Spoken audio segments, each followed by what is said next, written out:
Yalang idang badai sa buhay ko, dilisis ko. Ni wala akong nahawakang kamay kahit sino, sabi niya. Bakit Ika? Mahima ka pala naman Ika. Sabi ng mga kata, hindi Ika.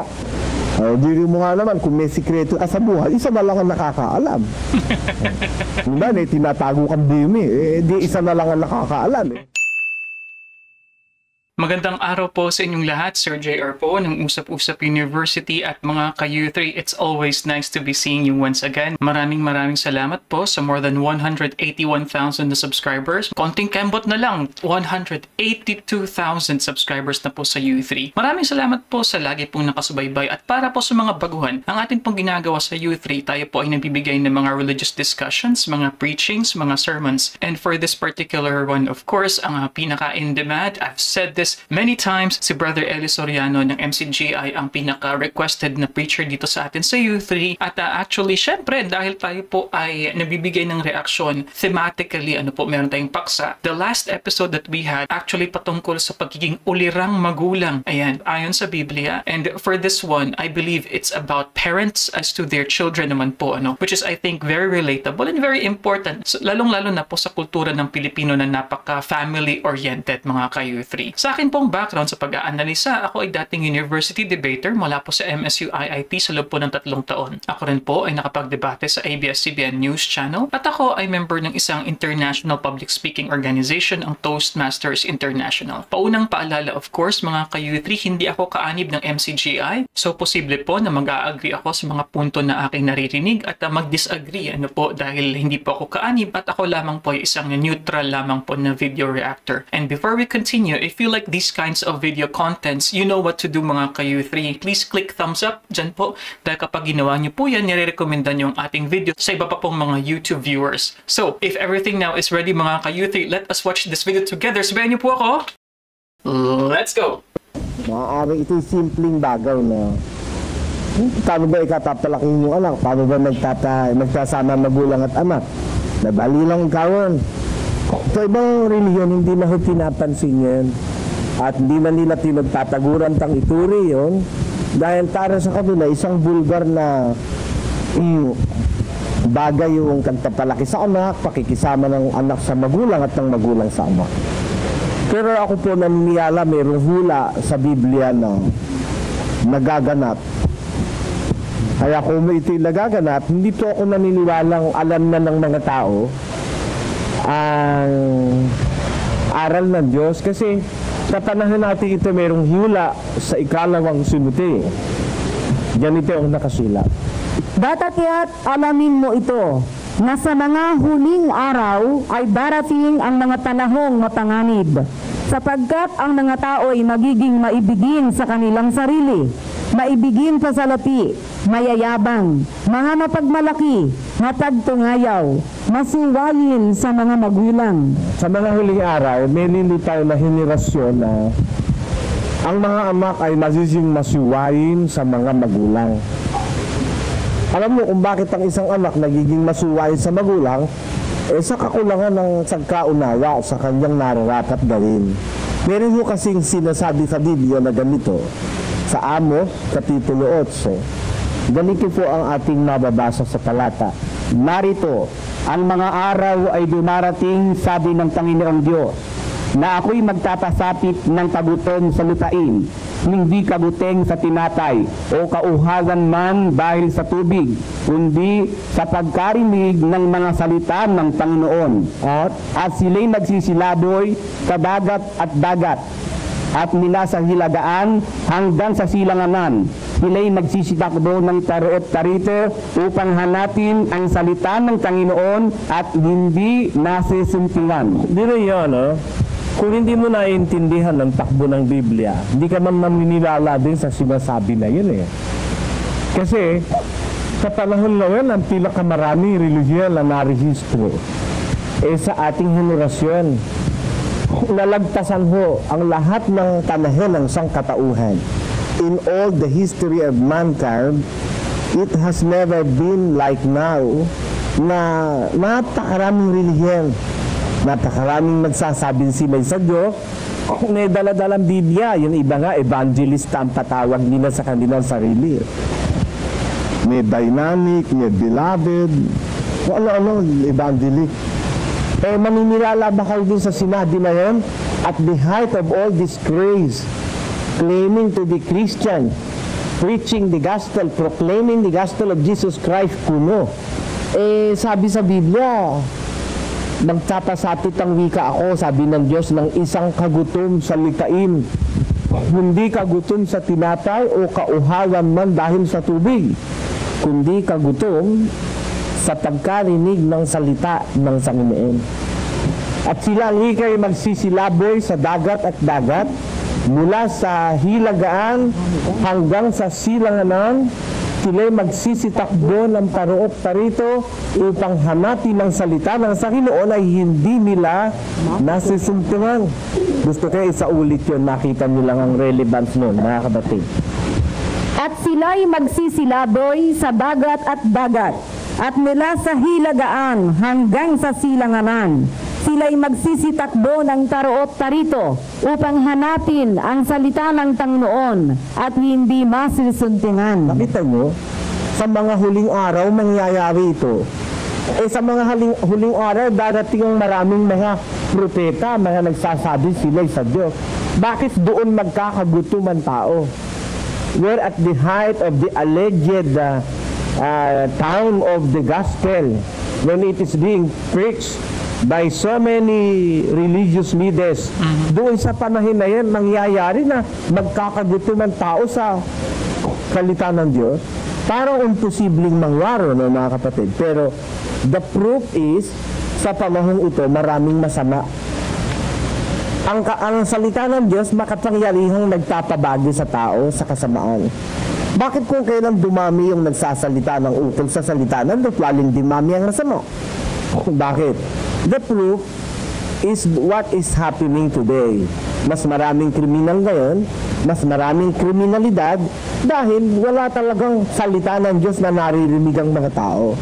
Maaari kukuha ng isang talata ang pastor, lalagay sa tatil, naglalakad sa stage, kukwentuhan ng membro, kaligid-ligid sa isid, dala-dala, katrasin tatil, di malagbabasa ng Biblia rin. Panoorin mo kung di totoo. Kaya, ang nangyayari, sinasabi sa Biblia na nagugutom ang tao sa salita ng Diyos. Meron na silang narinig na salita, hindi salita ng Diyos, salita ng pastor, puro mga kwento, at sari-saring mga katha. Ikalayang Timoteo 4:3, ganito po ating mababasa. Sapagkat darating ang panahon na hindi nila titiisin ang magaling na aral, kundi sa pagkakaroon nila ng katimang tainga, ay magsisipagbunton sila sa kanilang sarili ng mga gurong ayon sa kanilang sariling mga nakasanang tita at iwalay sa katotohanan ang kanilang mga tainga at mga ibabaling sa katha. Nakita niyo? Umihiyalay ang ika sa katotohanan ng kanilang mga tainga at mga ibabaling sa katha. Diyan ko gustong mapansin ninyo, mga kapatid, na sa mga huling araw na ito, may hila. Yung mga tao, aalisin yung kanilang tainga sa katotohanan, ibabaling sa mga katha, mga kuro-kuro, mga imbensyon ng mga taong masasama, mga mangangaral na magtapayaman sa relihiyon, na nagtatanggap ng mga propeta at mga ebanghelista, pero hindi yung salita ng Diyos ang kanilang ganap na itinutuloy sa tao. Kaya ngayon, merong kagutom talaga. At ang priyebang may kagutom sa salita ng Diyos, di madami yung mga masasama sa ating sitsyudad. Kahit saan katimunta sa mundo. Ang kasanaan na yan ay makababaghan sa alaman at tamihin ng tao. Kung halimbawa ngayon nabubuhay yung aking lola at yung aking lolo na nakagislang ko pa at nakikitang ang kabataan niya rin may kwintas na lalaki, nahikaw na. Pagkatapos ang mga babae ngayon litaw ang lahat ng inimimitaw.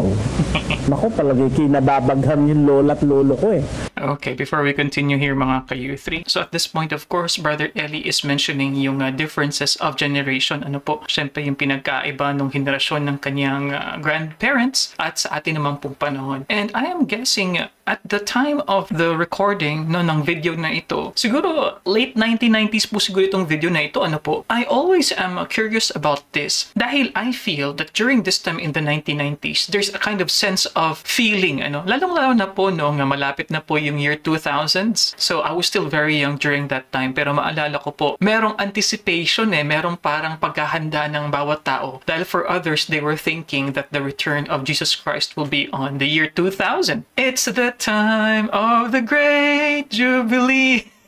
Pero syempre, hindi po nangyari yon. So I feel though, I'm not so sure if during this time, Brother Eli was really thinking na hindi na magtatagal ang mundo. Kasi kung mapapansin niyo, he was using words like proof. No? He said that the proof is na kumbaga ang panahon ngayon is ang sign na nasa huling mga araw na nga is yung mga anak, yung mga bagong henerasyon, mga masuwayin. No? Yun po yung pagkakadescribe po ni Brother Eli kanina. Now, 30 years have passed. Ano naman po kaya ang perspective ng MCGI? Ang belief po is anytime malapit na talagang dumating or maybe paparating pa lang. So it's quite fascinating for me, lalong-lalo na po pagtawid po ng year 2000s dahil po marami po, at least sa iba po mga sektang alam ko na seemingly na kumambyo sa kanilang perspective dahil nga po hindi natupad yung ina-anticipate ng mga tao na mangyayari na pababalik ng Diyos ng year 2000s mga ka-U3. As to the idea of the generation now being different or now marami ng kumbaga violence, karahasan, medyo yun po kasi ang common po ng mga premise, ano po, I think that is highly subjective dahil sa totoo lang, kung ikukumpara din naman po kasi natin sa course of human history, pag sinabi natin na karahasan, for example, we experience way more katulad po ng mga dark ages na kung saan talagang magulo. No, sa Europa, sa ibang mga lugar, even dito din sa atin, ano, may mga pangangayaw yung ating mga native Filipinos. So it was, I would say, more violent than before at saka lawless noon kumpara sa ngayon mga ka-U3. Pero hindi ko po sinasabi na peaceful po ang ating bansang Pilipinas, lalong-lalo na sa panahon ngayon. So relatively speaking, I think this idea that the new generation is worse, the new generation is more violent, or hindi sumusunod, I think this is quite subjective mga ka-U3. But anyway, so let's continue. Kasi nung panahon nila nung panahon na yun mahahito mo lang ang kamay dapat mo nang tanidiganan takakasalan mo na agad nahito mo lang ang kamay. Ngayon buntit mo walang anuman pa Kaya iba na ngayon ang takbo ng masyado lang liberated ang tayo ngayon. 13, 14 anyos pinag-uusatan na nila ng magulang na siya may nobya na at meron ng kasintahan. Nung tanahon namin, sabihin mo sa nanay mo meron ka na nagugusto 18 anyos ka, baka batukan ko. Ano? May gatas ka ta sa labi sabihin ng lola ko, may gatas ka ta sa labi, iniibig ka na. Tigilan mo, pag hindi kita sinisasako. Nasaan, iba na. Kaya ngayon, pag-aralan natin, tuklasin natin, alamin natin, kung talagang natututuhan natin ang mga tinay na salita ng Diyos sa mga kongregasyong ating kinaroroonan. Baka hindi naririnig, kaya mayroong mga balimbadong anak. Merong mga magulang na pabaya sa anak, tinatatin sa basurahan, ang mga anak nila itimanunigay, at saka walang punta sa kanila yung magkasunod-sunod yung kanilang anak. Wala silang tagtaplano na pagkasunod-sunod, bakit dumami anak, pabarami siya, naglabo sa lansangan, 3 taong bata, hindi mo mahalikan, ang tangot ng amoy, ang baho, amoy araw na, amoy matanghing, hindi mo maintindihan. 3 taong bata, hindi mo mahalikan At timandayaan na ng magulang kasi may kasunod na 3 taon siya, ang kasunod niya 4 na. 3 na yung kasunod niya, tapos mayroon pang kabuntisan Kaya wala nang kwenta sa kanyang 3 taon ng anak. Ganyan. Kung alamin po natin sa Lydia, ganun ba ang itinatadhana ng Diyos?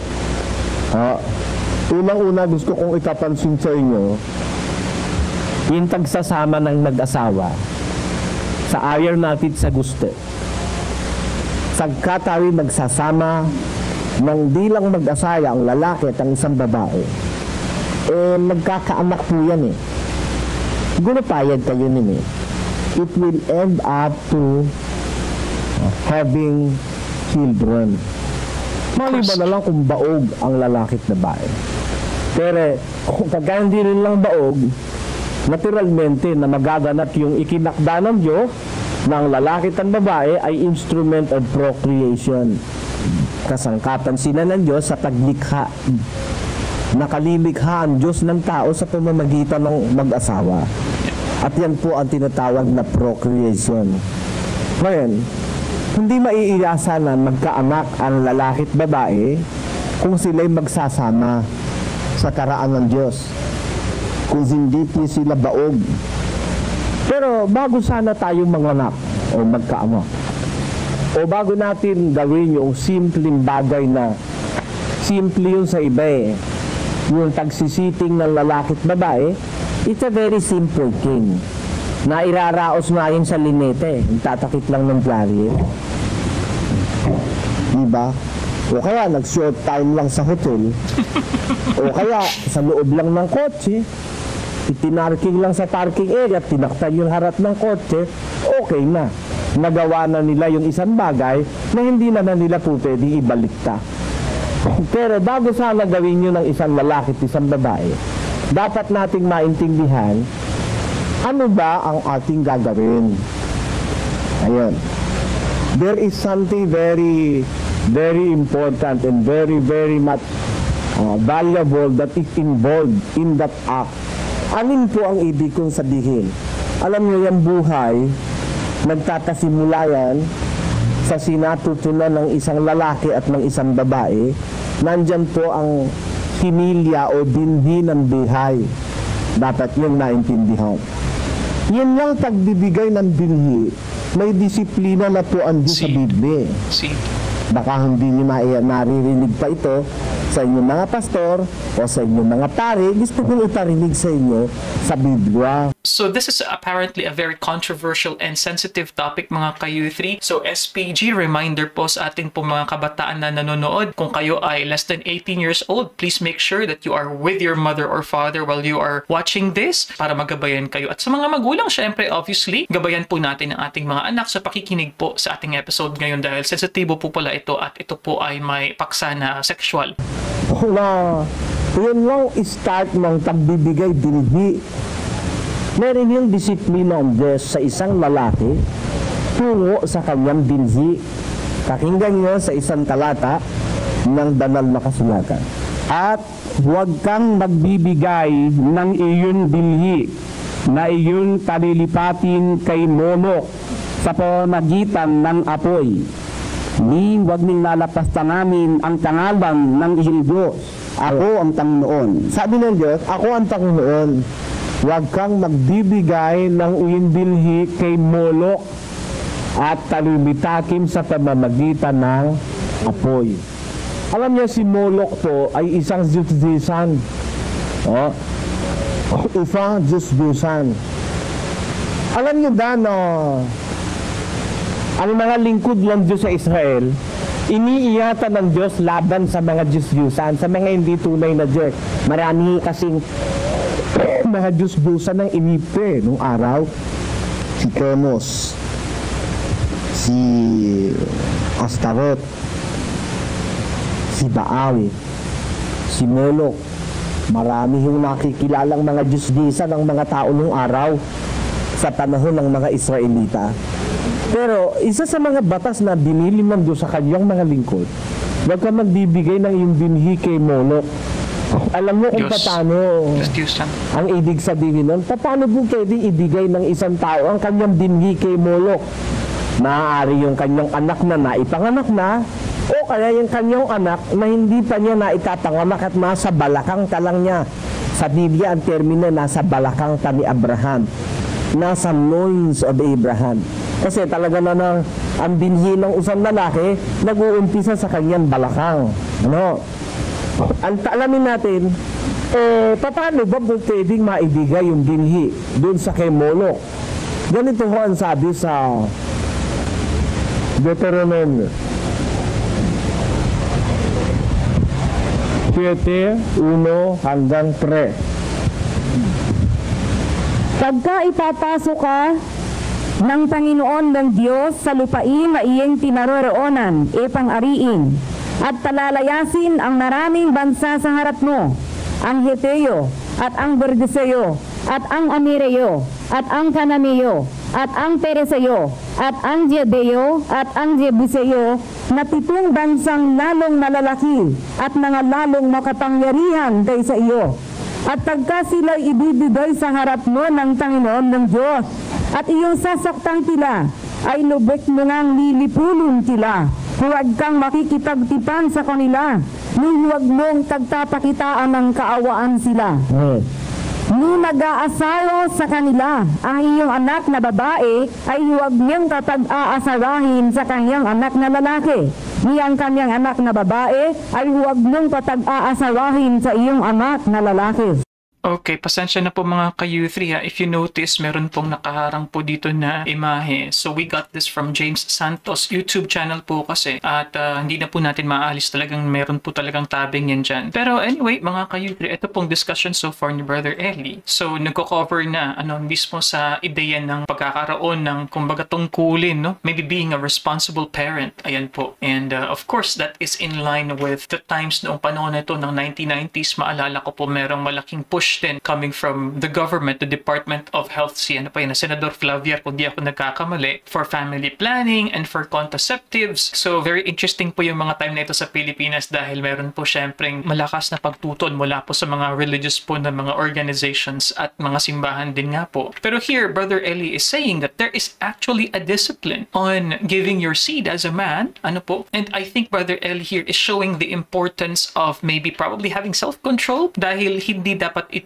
maging simpleng bagay lamang para sa iba. Yung nga nasabi ni Brother Eli kanina, nantawa nga po ako. It is funny because it is true, of course, yung ideya nga po na for others, it's a simple physical act, no? Yung ideya nga po ng parausan. Pero mga ka-U3, I'm very curious about this, kung ano po yung perspective ni Brother Eli as to self-restraint, self-control, masturbation perhaps. Dahil mga ka-U3, honestly, sa iba pong mga sekta, iba-iba actually ang treatment nila dyan po sa idea na yan. And syempre, most likely, Brother Eli will be discussing here about sexual intercourse for sure, and maybe how sacred it is in the eyes of God. So I'm excited.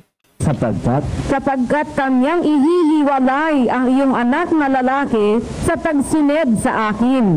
Itang sila'y maglingkod sa ibang mga Diyos, sa gaya'y mag-aalab ang galit ng Panginoon laban sa iyo. Nakita niyo dyan, may intention ng Diyos na to preserve the divinity or to preserve the sanctity of these people. Gusto niya na maingatang sagrado yung kanyang bayang Israel. Pagka pumasok ka na dun sa lupain, ibibigay sa iyo ng Diyos, yung promised land, because from their sojourn to Egypt, inalis sila ng Diyos sa pamamagitan ni Mesa sa Ehipto. At sila ay maglalakbay sa ilang papunta dun sa lupang pangako. Ngayon, ang sabi ng Diyos, abilin sa kanila, pagkatapasok ka na dun sa lupang ibinibigay ko sa iyo para ariin, ng mga bansang dadatnan mo, palalayasin mo sila sa harap mo. Yung mga bansa na idolatria ang kanilang gawain, sumasamba sa ibang mga Diyos na hindi tutiin Diyos, sa mga amito, sa mga rebulto, at sa kung ano-anong mga sinatanda ng mga tao. Sabi man Diyos, sagkay ka na nandun na, lilipulin mo sila lubos, huwag kang makikipagtutang sa kanila. Huwag mong tapag-aasawahin sa kanila ang iyong anak na babae, ni ang iyong anak na lalaki man ay mag-aasawa sa kanilang anak na babae, sapagkat inimigaw nila ang iyong anak sa pagsunod sa ibang mga Diyos.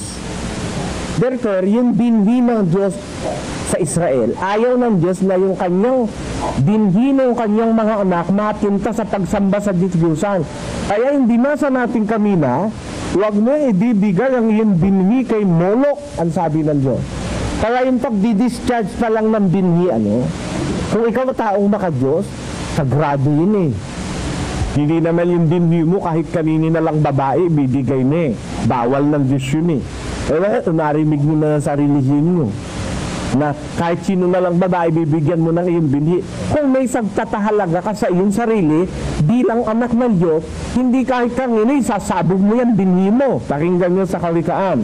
Ganito ating manibasa.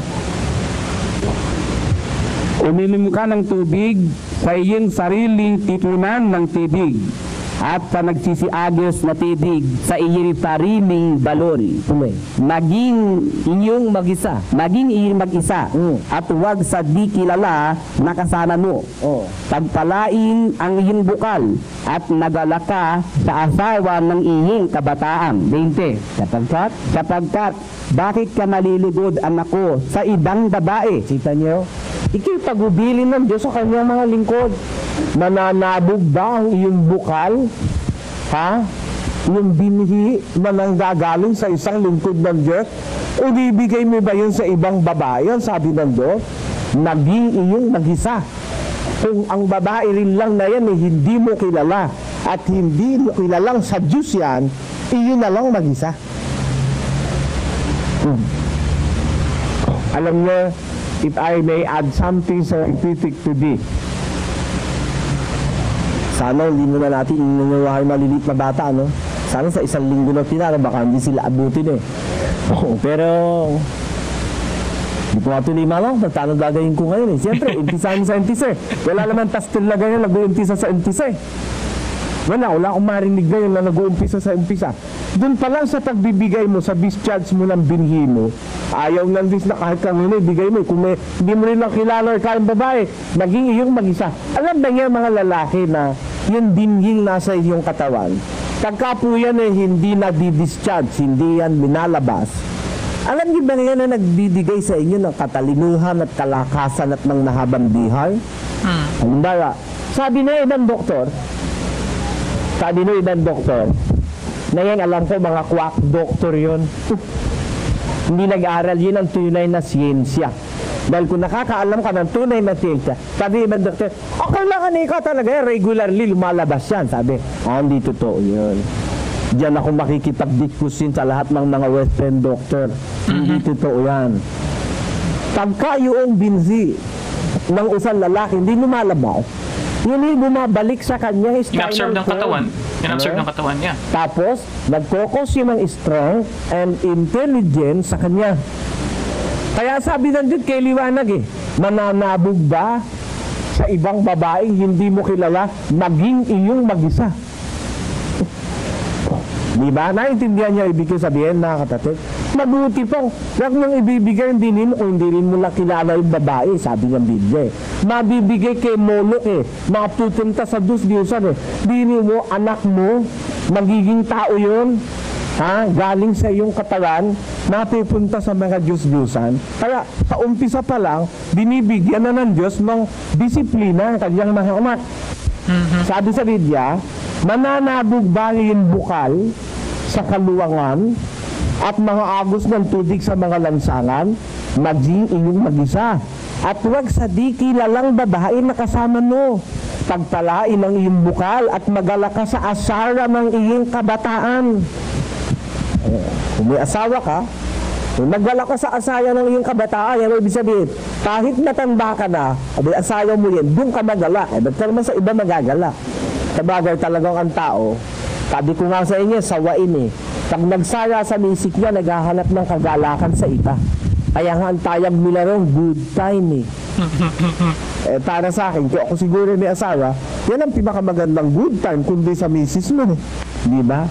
Pag mag-good time ka sa ibang mga hindi mo kilala, NACTRIS yan. Mabango lang yan, pero hindi naliligo yan. Okay, before we continue, mga ka-U3, apparently here, Brother Eli is emphasizing on the idea of infidelity. And fidelity, of course, no, marital faithfulness. Ano po? And syempre, Brother Eli is saying here na hindi tama magkaroon ng good time. Ayan, mga short time.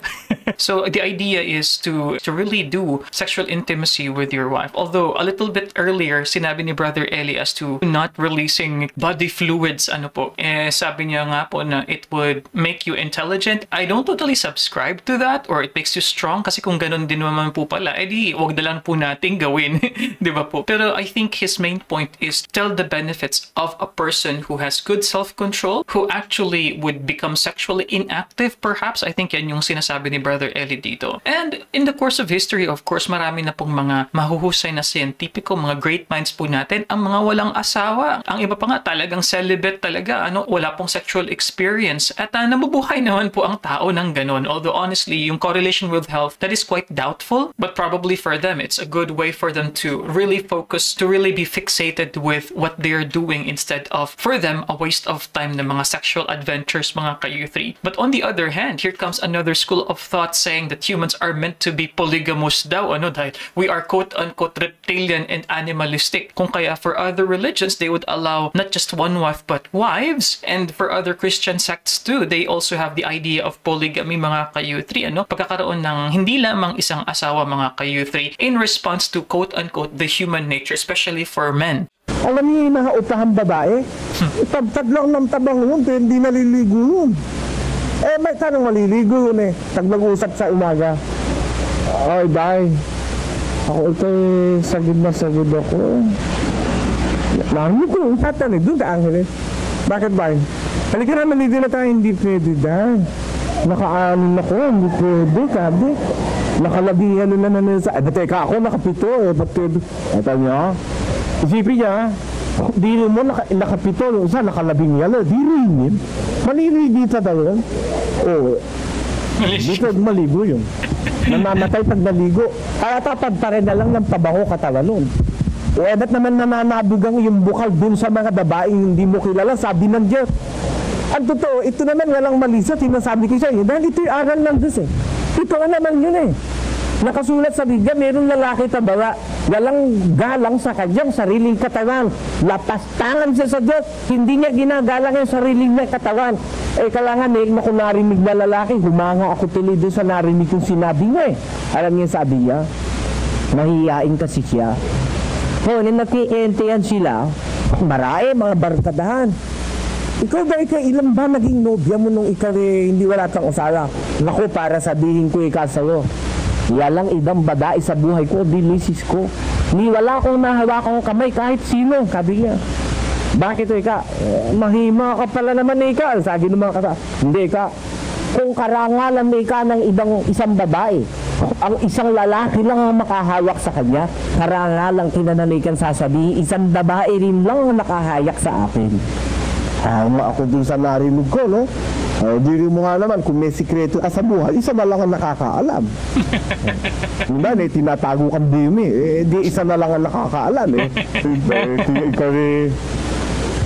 maraming tayo ngayon sa laula na sa pamumuhay. Wala lang galang sa katawan niya, wala pang galang sa Diyos. Kahit saan binibigay yung kanyang katawan at yung kanyang binhi. Kaya nga maraming sakit na kumakalat ng kumakalat sa Asia ngayon pong panahon ito. Bago dumating ang year 2000, kinakalkula ng World Health Organization na nagkakaroon ng humigit kumulang 20 milyon taong may AIDS. Alam niyo ba kung gaano karaming 20 milyon tao? Napakakapal na tayo, no? By the year 2000, kinakalkula magkakaroon ng gano'ng karaming may AIDS dito lang sa Asia. Milyon ng tao, sigurado patayin. Pag yun na nagka-AIDS, matagal na sa'yo, 6 na taon, 10. Teto ka. Dahil sa sakit na yun. STD ang tawag doon. Sexually transmitted diseases. Bunga ng kasalaulangan sa sekso ng maraming tao. Kaya alam nyo, ibig ko lang itakita sa inyo ang selan, kung gaano kaselan ang pagtuturo ng Biblia, lalo na po dyan sa tunan ninyo. Sino sa inyo may anak na abnormal? Meron ngayon, meron bungi, meron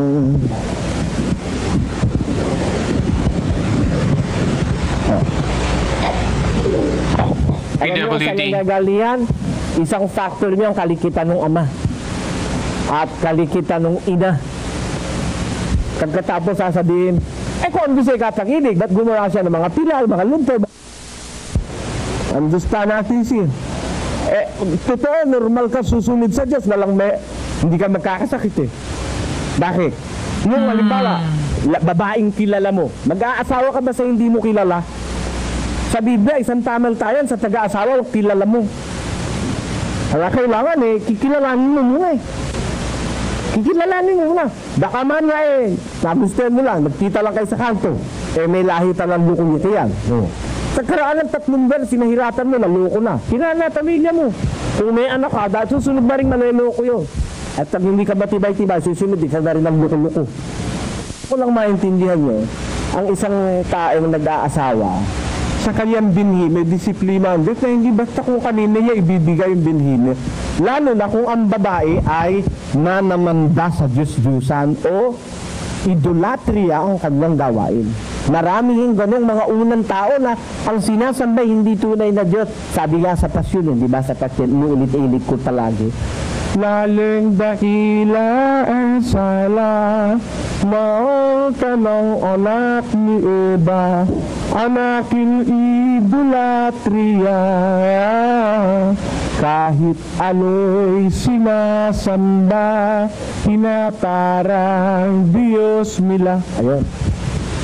Malaking kasalanan sa Diyos yan, sabi ng pasyon. Na kahit ano sinasamba, tinatarang Diyos nila. Kaya isa to sa mga disiplina ng Diyos sa mag-asaya o sa isang lalaki na magbibigay ng kanyang binhi, huwag na ibibigay kay Molok, sabi ng Diyos. Huwag kang mag-aasala sa mga sumasamba sa Diyos-Diyosan, niyag mong pag-aasayahin ang iyong anak na lalaki at anak na babae sa kanila, sapagkat ililigaw nila ang iyong puso sa ibang mga Diyos. Diyan nakikita nyo, meron ng naiktik na disiplina. Bakit? Maiisip nyo naman talaga kung gaano kadakila ang Diyos Ba't na dinidisiplina? Ikaw din ang nakikinabang noon. Bakit? Pagka nagkaanak ka at ang magiging anak mo'y meron kang sinunod na standard ng Diyos. Aba, pag nagkaanak ka, yung anak mo na yung maaasahan mo pagdating ng araw. Hindi anak na pilay, pilantod. Hindi anak na magiging problema mo lang habang buhay na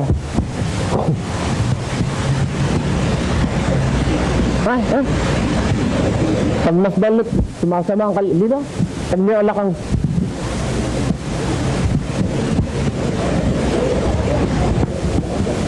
mga kayuti, I'll be very honest with you, this is very uncomfortable for me.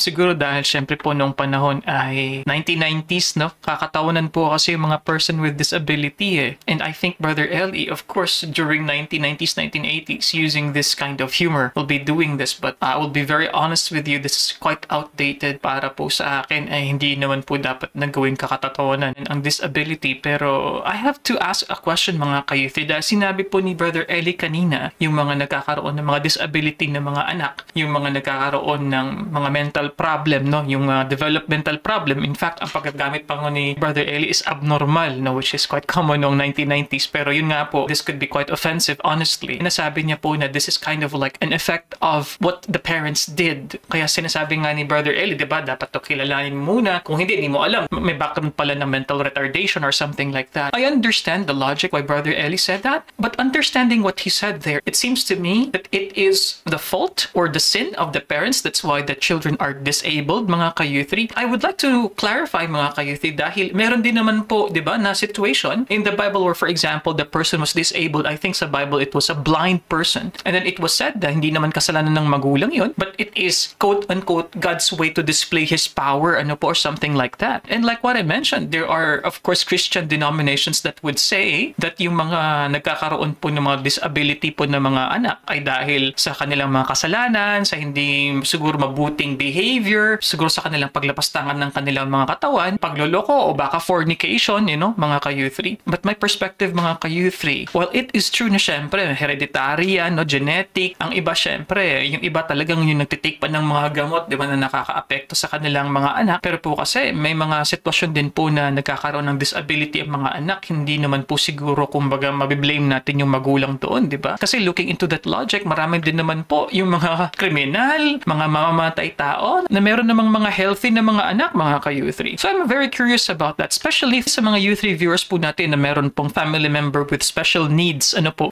masabi niyo so far dito, mga ka-U3? Gusto mo siyang nagkaanak.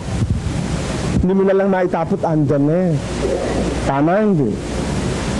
Kung mo anak mo, mahal mo, kahit ano pa, itira lang, pero isang sakit ng kaloobang matagal mong babatahin. Tama, hindi?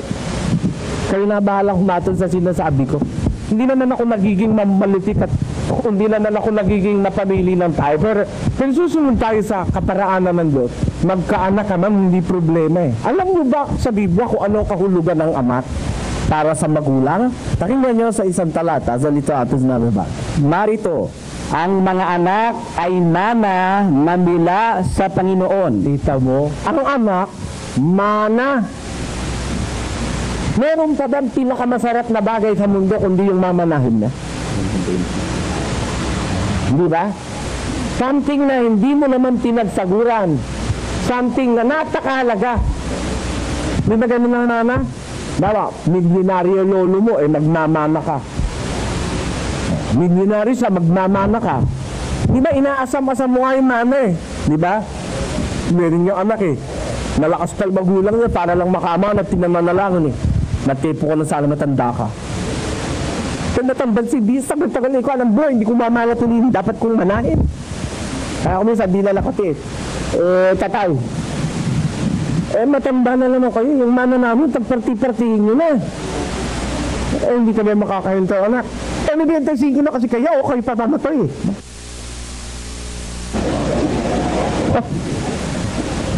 Ibig sabihin, yung mama, isang bagay na umaasam.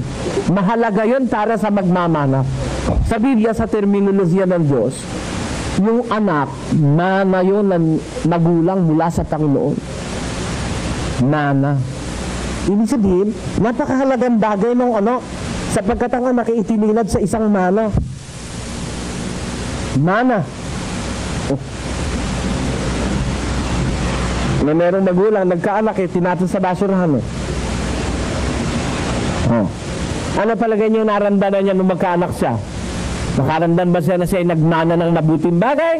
O isang bagay na kahiya-hiya, kaya tinatong niya sa basurahan? Meron nga, 5 buwan na, tinataporset tayo. Alam niyo, meron yung doktor. Di naman 5 buwan na, meron na may kamay na, may paa na, pinetorsik na doon kinatatong sa basurahan. Buhay na bata sa tiyang. Abortion. Ang tawag doon? Abortion. Meron 3, 4, 5 buwan, pinoporset pa. That is true. Kinakayod ng porset. Aga, sumatatay yung bata. Criminal na mga Suklam-suklam kasi sa Diyos niya lang kamalay-malay na bata, papatain mo. Pakinggan niyo. May 6 na bagay na ipinagtatanim ng Panginoon. Oo, ito na mga kasuklam-suklan sa Kanya. Alin yun? Mga palalong mata. Tapos, siningaling na bila. Tapos, at mga kamay na nagbibabo ng walang salang dugo. Kita nyo? Yan pumapatay ng inosente. Napakawalang huwa sa Diyos nyo, kasuklam-suklam. Parang si Herodes. Nang ipapatay niya yung yalang kamalay-malay na mga bata 2 taon pababa para lang maipapatay niya si Jesus, lahat ng bata sa bulubundukin ng Judea pinapatay ni Herodes. Napakawalang tao ni Herodes. Sa Biblia, kasuklam-suklam po sa Diyos yung ganyang mga tao. Lalo ng kasuklam-suklam siguro kaysa kay Herodes, yung mga magulang na sarili nilang anak pinapatay nila sa doktor. Kung naiintindihan nilang ang aral ng Diyos, yung isang anak, tamana ng anak ng Panginoon yung sa magulang Tamana. Something na you have to cherish. Something that you must wait long for. Waiting, longing for the arrival. Kaya tagang isang anak, tagang sa magulang, mayroong maliwanag na kaisipan, may takot sa Diyos. Malaki talangan siya ng misis niya, hinihimas-kimas na. Tagal naman may kanang anak ko. Nakahanda na kulong-kulong noon. Pati lampin. Bagay na yun, hindi na uso lampin, inilalabhan nyo. Mga 30 lampin naghapon. Ang uso ngayon, kaya nga nagbabara sa Manila Bay dahil sa dami ng yung diaper. Dutiya, kung bata lang ang nagbabayatir na pati matatanda, dinabayatiran Bata, yung bata, kung halimbawa ang magulang may matinong kaisipan, yung anak niya, nasa tiyamta lang, nakahanda ng gamit Ganun kasi hindi naman Diyos Ganun ang Diyos Tingnan ninyo kung bakit ano ang Diyos. ang Diyos, bago niya ginala si Eva at si Adan, ginawa niya muna lahat ng bagay. Hiling-hili yung ginala si Adan. Bago ka ipanganak, kung anak ka, bago ka ipanganak, maninigat na yung suso ng nanay mo. Maninigas yun, lalaki, maninigas. Yun pala, kaya naninigas, nag-iipon na rin ng nagiging gata dun sa nanarigline, ano? Pagkapanganak mo, lalambot yung gigibik. Kaya kahit kaayaw pa tabiduhin ng nanay mo, paggibik nun eh. Kung unikat, isasalta ka na rin, ididehin mo na yan. Yun ang dun, meron dun mga antibodies doon, panlaban sa sakit, may mga sustansya doon. Yep. Meron tarong colostrum. Yeah. Ayun. Yung unang lalabas, kaya yung ibang mga hindi nakakaintindi, yung unang ka lalabas, itapon mo. Hindi siya naghanda mo, ba't may tatapon? Yung unang lalabas, doon patisyo mo sa anak mo. Alisin dalat marumi. Kikita kayo marumi yun, ang Diyos ang gumawa nun. Ang Diyos ang may handa nun eh. Hindi naman ikaw eh. Nakamalay-malay mo, wala ka namang tingin babae, pagka mga anak na, linalaki balakang. Sino sa inyo ng anak na? Lalaki balakang mo. Pag mga anak ka na, magtataka ka, mayroong nagyayaring pagbabago sa balakang ng babae. Yep. Pag si mga anak na 1 or 2 days, yung kanyang balakang nag-i-stretch na yan. Nagbabago talagang yung elasticity niya, nababago limit. Kasi meron limit. Ang sinasabi ni Tatang, within the limit of perfect elasticity. Yung goma, meron yung elasticity na hanggang doon nila lang siya mababatak. Pag sinebrahan mo batak, mapapapid na goma. Yun ang ibig sabihin ng elasticity. Sure. Ang mga babaeng mga anak, lumalagpas sa doon sa elasticity. Talagang tapering yung kanyang balakang na yung kanyang katawan na yung expand para lang makapanganak ng bata. Okay, random fact lang po ito. Pasensya na po. This is very quick trivia. So, may mga nakikita po yung mga archaeologist, mga ka-U3, na sign na malalaman nila na ang isang nanay ay maraming anak kapag natingnan nila yung skeleton mismo, yung sa may hip bone, mga ka-U3, lumalapad. Ang iba actually sa bones mismo, may kaunting damage kumbaga dahil nga sa sobrang daming baby na lumabas po sa vaginal canal, na apektuhan po talaga mismo yung shape po actually ng hips, mga ka-U3. At yung talagang bones mismo ay nag-iiba po ng shape dahil po sa karamihan ng anak. Yung may handa ng Diyos, hindi naman handa ng tao eh. Bakit? Meron yung layunin ng Diyos kung bakit nagkakaroon ng tao sa mundo. Bawat taong itatanganak sa mundo, mahalaga sa Diyos. Meron siyang patil na gagantanan. Kaya, tagang isang batang ipinanganak ay pinatay mo, ikaw ay kalaban ng napakagandang plano ng Diyos.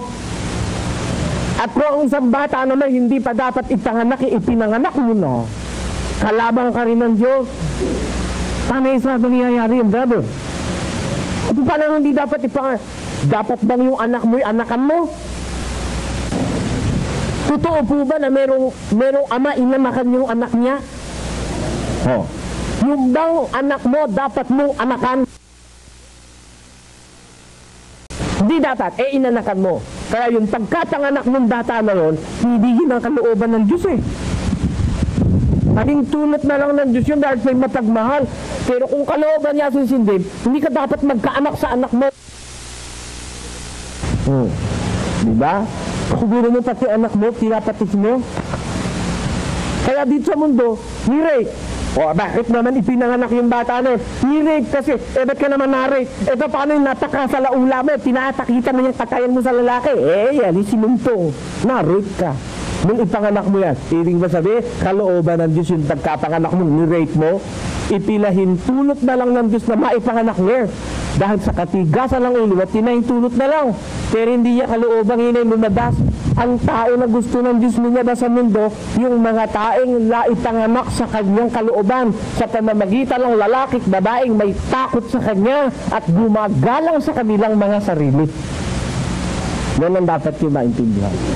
Hindi sila ipinanganak out of wedlock na anak sa pagkadalaga o anak sa pagkadisgrasya, kundi ipinanganak sila dahil sa mabuting kasunduan ng isang lalaki at babaeng nagsasama o nangangakong magsamang matatap habang buhay.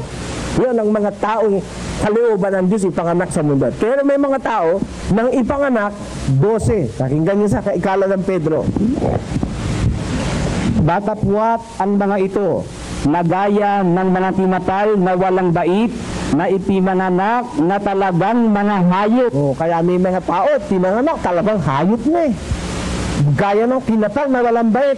Pero nakakakita ka ng tao ngayon, parang masahol pa nga sa hayop kung turingan natin eh, no? Yun namang atin no, exaggeration na, no? Kasi ang sabi ni Pedro rito, ipinanganak na talagang mga hayop. Sa atin tanong kung turingan, masahol pa sa hayop. Bakit? Masasabi mo naman talagang masahol pa sa hayop to. Yung pusa, pag nanganak, kung nakakita mainahimtin sa aming mga nakiiniyan sa basurahan yung anak. Meron ba? Nakakita na kayo ng inahing namin, umatisa yung mga sisiya, lumayit na. Pinabala ang landamin yung mga sisiya. Meron bang gano'n? Tao, meron ba? Meron. Alin mas mabuti, yung manok o yung tao?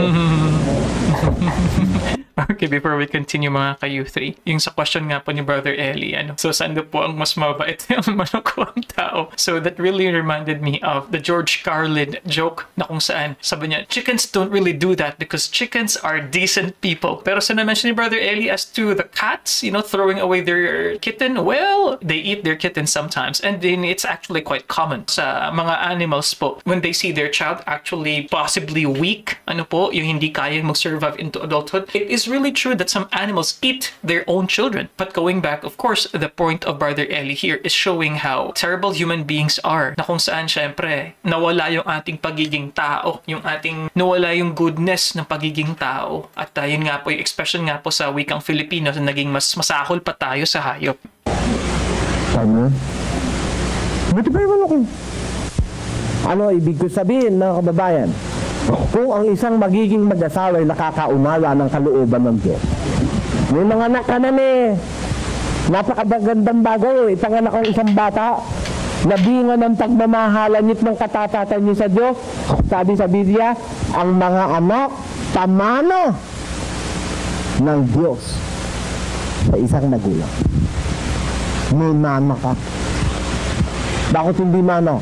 Isipin mo, pag laki-laki at maging abogado, magtotomba-tomba ka na lang. Bakit? Ay, tatang, hanggang mo na nalagita, tatang kaler. Ay, hindi na ito ako nagtatrabaho ngayon. Nagpapasarat na lang ko sa bihas. Kamat mamang, may abogado na ako, may doktora pa ako. Ako'y sustentado na ng aking masuswerte ka ako sa Allah. Napakahusay na buhay ng isang magulang na may mga anak na talagang matalimahin, mabuti, bigay ng Diyos, tama na ng Diyos eh.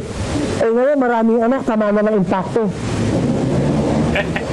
Bakit? Di sila pumapatay sa magulang nila eh. Tama po o hindi? May anak ko yung manaya, pinapatay niya. Yeah. May anak ko, sinong kalmasyari na misa lang, kung manaya, tinaganyan eh. Yeah. Ba, pamana ba ng Diyos yun? Ba't naman magpapamana ng Diyos ng bagay na masama? Siyempre, yung anak na tinutukoy na tamana ng Panginoon sa mag-asawa, yung anak na talaga o tinangalok sa kalooban ng Panginoon Diyos. Paano ka magkakaroon ng ganyang anak? Kung ikaw na magulang, kayong mag-asawa, susunod sa kalooban ng Diyos. Hindi ka makakailas magkakaanasa. Anong yung susunod na tungkulin? Ama, ina, magkasama kayo na itungkulin na kayo sa isa't isa. Napag-aralan na natin. Ibibigay may lalaki sa babae nararapat, ibibigay ng babae sa lalaki nararapat. Hindi naman kayo mananatiling balya. Kung di kayo baog, magkakaanak kayo. Pag may nagkaanak na kayo, ano na ang kasunod na tungkulin ng isang magulang sa kanyang mga anak? Nariyan nyo mga magulang, hindi basta mag-aanak lang kayo. Hindi nyo iniisip. Dear, walong buwan pa si Ato. Ina. Sabi ng babae, huwag mo isipin yun. Walong buwan pa rin si Ato, susundan na naman. Sabi nung lalaking palamara, huwag mo isipin yun. Basta't nagustuhan niya. Kahit na nagkatambak-tambak, kaya nga yung anak niya iisang buwan pa yung ipinanganganak na bata. Isang buwan pa lang pa si Cheryl. Hindi na naman nare-regla ni sister. Di walang kabaka-bakante. Ganun ba ang gagawin ninyo sa pag-aanak, mga kapatid? Tingnan ninyo, may batas ang Diyos, ha? Sa 7 ng unang Korinto, ganito ang ating nababasa sa versikulo 5. Basa. Huwag magtigil ang isa't isa maliban kung tagkasunduan sa ilang tanahan upang kayo'y namalagi sa pangangalangin at muling kayo'y magsama. Baka kayo'y tuksuhin ni Satanas dahil sa inyong kawalan ng pagtitigil. Yung mga mag-asawa walang pigil, yun ang tinitukso yung demonyo eh. Hindi kasi natutong magtigil eh. Kaya ang batas sa mag-asawa, magtipigil, pagkakasunduan. Dear, tigil muna tayo. Dear, tigil muna. Control. Mahirap ang hanap buhay ngayon eh. Mahirap. Tigil nila. Magkasundi kayo. Kasi kung wala kayong tigil, tutuktin kayo ng demonyo. Bakit? Halimbawa, hindi ka nagtitigil. Wala kang self-control. Maninihasa ka, yalang tigil. Buntis yung misis mo. Tutuktin ka ng demonyo. Pag nakakita ka na ibang babae, mangangaliwa ka na. Mawawasak na pamilya mo. Ganun ka rin na ng babae. Kung wala kang tigil, ay nasa salbi yung asawa mo. Pag kinalabi ka na ibang lalaki, umalis siya, dahil dalawa anak mo, pagbalik mo, 4 na sila. Ganun na nangyayari. Wala kang kasing tigil eh. Kaya, ang isang pangunahin batas sa mag-asawang nagsasama, yung self-control. O, pagpipigil sa sarili. Wala nang pinakamakabuting batas sa mag-asawa kundi ang pagpipigil. Aanin mo yung pills, sisirain mo lang katawan mo. Aanin mo yung ligation, sisirain mo lang ang katawan mo. Anong ginagawa ngayon ng mga tao? Paninira sa katawan mo. Lahat ng gawin, kahit ano sasabihin niya, paninira sa katawan niya. Kaya anumang gawin mo, ang pinakamaganda ang mag-asawa, matutunong self-control. Tito 1:2:11. Pakinggan nyo, sa Tito 2:11. Basa. Sapagkat napakita ang biyaya ng Diyos na may dalang kaligtasan sa lahat ng mga tao na nagtuturo sa atin ipang pagtanggi natin sa kalikuan at sa mga kahalayan ng sanglibutan ay marapat mabuhay tayong may pagpipigil at matuwid at banal sa tanahong kasalukuyan ng sanglibutan ito. Narata tayo na buhay na may pagpipigil. Alam nyo, yung isang tren, hindi ba yung tren, mabilis ang takbo? May tren na wala. May tren. Yung sasakyan, may preno wala. Meron po. Kaya nga pag hindi gumana yung preno, nabidisgrasya sa sasakyan eh. Ang tao ganun din, parang sasakyan. Pag hindi natutok ang magpreno, terdas ka. Mabubuyo ka sa alak, masusunog ang baga mo. Pag wala kang preno, mabubuyo ka sa loto, mauubit ang pera mo. Pag wala kang pagpipigil, nagiging sugata ka rin sa babae. Kaya para tayo ay magkaroon ng mabuting kinabukasan ng ating sarili at ang ating mga anak. Pati yung pag-aanak meron batas ang Biblia. Magtitigil ang mag-asawa. Dati yung dagdas. Magtigil. Kasi alam mo, pagka nagkaroon ka ng self-control, to dominate your being, through your willpower and the fear of God, wala nang pinakamagandang achievement na magagawa ng tao kundi yung madubina mo ang iyong sarili. If you know how to govern yourself, then you will be a real man. Kung kaya mo ng Santiago 3, pakinggan. Mas mabuti yung salita ng Diyos kaysa sa salita ko eh. Basa. Sapagkat sa maraming mga bagay, tayong lahat ay nangatitisod. Ngunit, kung ang siniman ay hindi natitisod sa salita, ay isang taong sakbal ang gayon, no? May kaya rin manang makapigil ng buong katawan. Ano tayag ng Diyos na sa pwedeng magsigil sa kanyang katawan? Isang taong sakbal ang gawin. Un hombre perfecto. Ayan. He is a perfect man who knows how to control his body. Yan ang pinakamaganda sa mundo kundi yung control sa sarili natin. Yan. Kaya, unang-unang masasabi ko sa mag-asawa, dahil kayo magkakaanak, gusto niyo mabuting anak, bigay ng Diyos, ipanganganak sa kalooban ng Diyos, gusto niyo yun, Nagsama kayo sa paraan ng Diyos. Magmahalang kayong mag-asaya. Walang taksilan ka isa't isa. Walang likot kaliwa, kanan, wala no. Okay, pasensya na po Brother Elia. Dahil naalala ko lang po yung sabi niyo po patungkol sa fidelity, no, pagiging loyal. Ayan, very viral po ngayon sa isang concert po ng Coldplay. So we are shooting this video on July 2025. During this time, meron po isang viral na moment na kung saan sa Amerika po, uso po kasi tinatawag nila na kiss cam, na kung saan during sports competitions or mga concert, yung camera, di ba, napansin niyo po, kumbaga itututok yan sa mga couple na nakikita ng cameraman, tapos magkikiss yung dalawa, no, something like it's a kiss cam, no, mga kasama, mag-boyfriend, whatever. At tumiming po na nakitang magkayakap doon po sa viral video po na concert nga po ng Coldplay. But anyway, so far, Brother Eli is emphasizing, and I actually really like what he said, that a real man, no, is a man that could govern himself. And meron nga po tayo mga philosophical din po na mga writings about that. The ability to understand your limitations and your strengths and truly know who you are. Truly know your real self. So Brother Eli is saying here, control is very important. Hindi lamang po syempre sa sexual, no, and intimacy ng mga issue, kundi sa lahat ng aspekto ng ating buhay. Ang pagkakaroon ng control, self-restraint is an extremely important skill for us to succeed in life. Nakita mo, walang anak mo may diferensya. Hindi ka lilitagan ng anak na abnormal na tagkalaki-laki ng katawan ng uni na may kiliit-liit mong gulod. Tarang rilo. Ikaw man ay matatakot pa kung minsan pagkapalagan ng anak ha.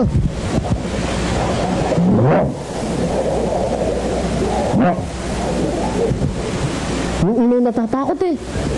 Pero kilalang ko na kaya ko alam nyo kasi ako, mapag-aral ako sa bihay. Natatanong ko kasi sa Diyos Diyos naman, ba't naman mayroong ganun? Ba't naman ganun?